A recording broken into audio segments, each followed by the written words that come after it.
നിലമ്പൂർ തെരഞ്ഞെടുപ്പിന് മുൻപ് പ്രതിപക്ഷ നേതാവ് വി.ഡി. സതീശൻ പറഞ്ഞൊരു വാചകമുണ്ട്.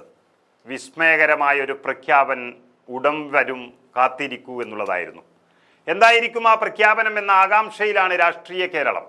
ഇതുമായി ബന്ധപ്പെട്ട് വിരലുകൾ ചൂണ്ടുന്നത് ജോസ് കെ മാണിക്കും മാണി ഗ്രൂപ്പിനും നേരെയാണ്. തദ്ദേശ തെരഞ്ഞെടുപ്പും നിയമസഭാ തെരഞ്ഞെടുപ്പും പടിവാതിക്കൽ എത്തി നിൽക്കുമ്പോൾ ജോസും കൂട്ടരും വീണ്ടും UDF-ലേക്ക് ചേക്കേറുമോ എന്നാണ് കണ്ടറിയേണ്ടത്.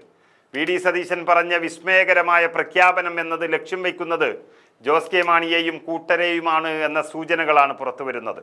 മാണി ഗ്രൂപ്പിന്റെ നേതൃയോഗം കോട്ടയത്ത് പൂർത്തിയായിരിക്കുന്നു. വരുന്ന തദ്ദേശ തെരഞ്ഞെടുപ്പിൽ കൂടുതൽ സീറ്റുകൾ ചോദിച്ചു വാങ്ങുമെന്നും ഇല്ലാത്ത പക്ഷം കടുത്ത തീരുമാനങ്ങളിലേക്ക് പോകുമെന്നുള്ള സൂചനകളാണ് നേതൃയോഗത്തിൽ നിന്നും ഉയർന്നു കേൾക്കുന്നത്. കഴിഞ്ഞ കോൺഗ്രസ് നേതൃത്വത്തിൽ നിന്ന് വ്യത്യസ്തമായി ജോസ് കെ മാണിയെയും നേതാക്കന്മാരെയും എല്ലാം ആദരവോടുകൂടി സ്വീകരിക്കാൻ സജ്ജമായ സാഹചര്യം UDF-ലുണ്ട്. KPCC അധ്യക്ഷ പദവിയിൽ സണ്ണി ജോസഫും സുപ്രധാന പദവികളിൽ മറ്റ് നേതാക്കന്മാരും എത്തിയതോടെ കോൺഗ്രസ് അടിമുടി മാറിക്കഴിഞ്ഞു. ഇക്കഴിഞ്ഞ നേതൃത്വവുമായി ഇടഞ്ഞു നിന്ന മാണി ഗ്രൂപ്പിന് നിലവിലെ നേതാക്കളുമായി വലിയ അകൽച്ചയില്ല എന്നതാണ് വാസ്തവം. 2011 സമാനമായി 25 വാശിയേറിയ പോരാട്ടം നിയമസഭയിലേക്ക് നടക്കുമെന്ന് ഉറപ്പാണ്. വലിയ വ്യത്യാസത്തിലുള്ള വിജയം കോൺഗ്രസ് പ്രതീക്ഷിക്കുന്നില്ല എന്നുള്ളതാണ് യാഥാർത്ഥ്യം. 5-6 സീറ്റിന്റെ മുൻതൂക്കമാണ് കോൺഗ്രസ് പ്രതീക്ഷിക്കുന്നത്.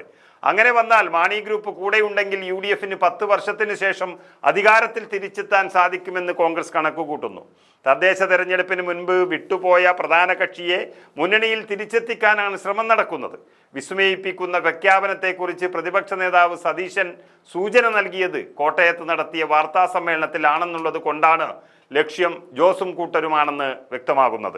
വി.ഡി. സതീശനും കേരള കോൺഗ്രസ് നേതൃത്വവുമായി വ്യക്തിബന്ധം പുലർത്തുന്ന P.K. കുഞ്ഞാലിക്കുട്ടിയുമാണ് അണിയറ ചർച്ചകൾ നടത്തുന്നത്. UDF കൺവീനറായി ചുമതലയേറ്റ അടൂർ പ്രകാശ് ഇതിനുള്ള ശ്രമം പല വഴിക്ക് പല കൂടിക്കാഴ്ചകളിലൂടെ തുടങ്ങിക്കഴിഞ്ഞു. ലോക്സഭാ തെരഞ്ഞെടുപ്പിൽ കോട്ടയത്തുണ്ടായ തോൽവി കേരള കോൺഗ്രസിന് വലിയ ഞെട്ടലാണ് ഉണ്ടാക്കിയത്. പാലായുടെ കാര്യത്തിൽ വിട്ടുവീഴ്ചയ്ക്കില്ലെന്ന് മാണി സി കാപ്പൻ വ്യക്തമാക്കിയിരിക്കെ ജോസ് കെ മാണിക്ക് മലബാറിൽ സുരക്ഷിത സീറ്റ് നൽകുമെന്നാണ് ലീഗിന്റെ ഉറപ്പ്. ജോസ് കെ മാണി പാലായിൽ മത്സരിച്ചാൽ പരാജയപ്പെടുമെന്ന് കഴിഞ്ഞ തെരഞ്ഞെടുപ്പ് കാണിച്ചു തന്നതാണ്. KM മാണി മരിച്ചതിന് പിന്നാലെ നടന്ന 2 തെരഞ്ഞെടുപ്പുകളിലും ജോസും കൂട്ടരും തോറ്റു. UDF-നൊപ്പം നിന്ന് ആദ്യം തോറ്റതിന് പിന്നാലെ LDF-ലെത്തിയപ്പോഴും തോൽവി ആവർത്തിച്ചു. എന്തായാലും മുന്നണി പ്രവേശനം തദ്ദേശ തെരഞ്ഞെടുപ്പിന് മുൻപ് തന്നെ വേണമെന്ന നിലപാടിലാണ് കോൺഗ്രസ് നിൽക്കുന്നത്.